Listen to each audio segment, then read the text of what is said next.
अस्सलामुअलैकुम व्यूअर्स। तो कैसे हैं आप? उम्मीद करता हूँ आप सब ठीक ठाक होंगे। अल्लाह ताला के शुक्र से मैं भी ठीक हूँ। व्यूअर्स, सेहत के हवाले से एक नई और इन्फॉर्मेटिव वीडियो के साथ आपकी खिदमत में हाजिर हूँ। मैं बात करूँगा सल्वोरिड कैप्सूल के बारे में। आपको बताया जाएगा सल्वोरिड कैप्सूल किन मसाइल में इस्तेमाल होता है, इसको इस्तेमाल करने का तरीका क्या है, इसके साइड इफ़ेक्ट्स क्या हैं, इसको किस तरह से इस्तेमाल करना है और साथ ही साथ वो कौन से लोग हैं जो इस कैप्सूल का इस्तेमाल नहीं कर सकते। मुकम्मल इन्फॉर्मेशन जानने के लिए वीडियो को एंड तक देखें ताकि कोई इन्फॉर्मेशन आपसे मिस ना हो।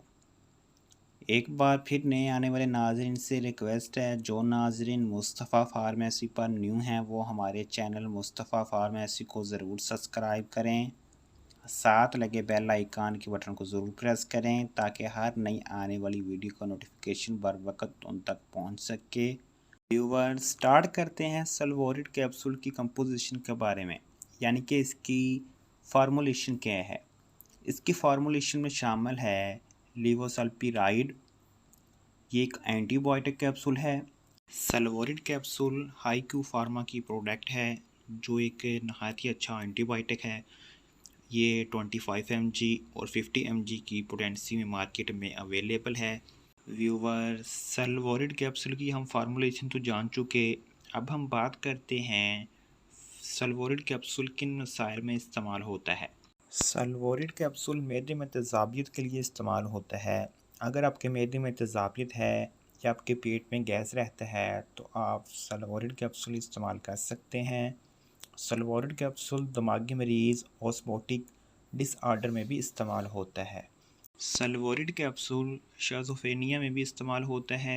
ये एक मेंटल बीमारी है जिसमें इंसान डिप्रेशन का शिकार रहता है, दिमाग सही से काम नहीं करता, दिमाग उलझनों का शिकार रहता है, जिसके लिए नहायत मुफीद है। सल्वोरिड कैप्सूल जिनसी मिलाप में वक्फे को बढ़ाने के लिए भी इस्तेमाल किया जाता है।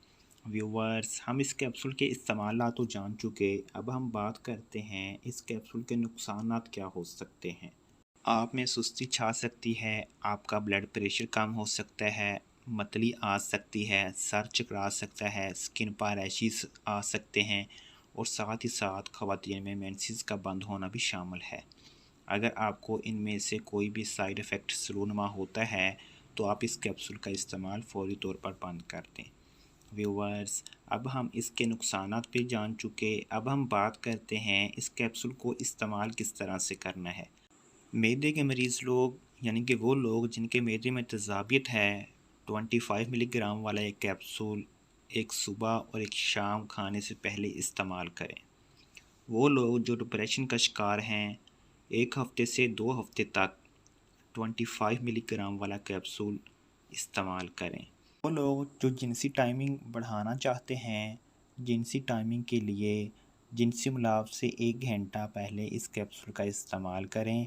व्यूवर्स, इस कैप्सूल को इस्तेमाल किस तरह से करना है ये भी हम जान चुके। अब हम जानते हैं वो कौन से लोग हैं जो इस कैप्सूल का इस्तेमाल नहीं कर सकते। दूध पिलाती माएँ इस कैप्सूल को इस्तेमाल नहीं कर सकती। प्रेगनेंसी वाली ख़वातीन इस कैप्सूल को इस्तेमाल नहीं कर सकते। वो लोग जो इस कैप्सूल से एलर्जी रखते हैं, वो लोग भी इस कैप्सूल का इस्तेमाल नहीं कर सकते। व्यूवर्स, ये था सल्वोरिड कैप्सूल का मुकम्मल रिव्यू। अगर आपको हमारी वीडियो अच्छी लगी है तो वीडियो को लाइक करें और हमारे चैनल को सब्सक्राइब करें। व्यूवर्स, अगर आप मेडिसिन के रिलेटेड कोई भी इंफॉर्मेशन हासिल करना चाहते हैं तो आप कमेंट सेक्शन में डिस्कस कर सकते हैं। व्यूवर्स, मैंने प्रीवियस वीडियो फमीला 28 टैबलेट के ऊपर अपलोड की है। अगर आपने मेरी वो वीडियो नहीं देखी तो उसका लिंक डिस्क्रिप्शन बॉक्स में दिया गया है। ऊपर आई बटन शो हो रहा है, आई बटन पर क्लिक करें और मेरी वीडियो को देखें। एक बार फिर से नए आने वाले नाजरीन से रिक्वेस्ट है, जो नाजरीन मुस्तफ़ा फार्मेसी पर न्यू हैं वो मेरे चैनल मुस्तफ़ा फार्मेसी को ज़रूर सब्सक्राइब करें। साथ लगे बेल आइकन के बटन को ज़रूर प्रेस करें ताकि हर नई आने वाली वीडियो का नोटिफिकेशन बर वक्त उन तक पहुंच सके। व्यूवर्स, वीडियो को लाइक करें और ज़्यादा से ज़्यादा शेयर करें तब तक के लिए आप अपना और अपने प्यारों का ख्याल रखिए। इंशाल्लाह मिलते हैं एक नई वीडियो के साथ, तब तक के लिए अल्लाह हाफिज़।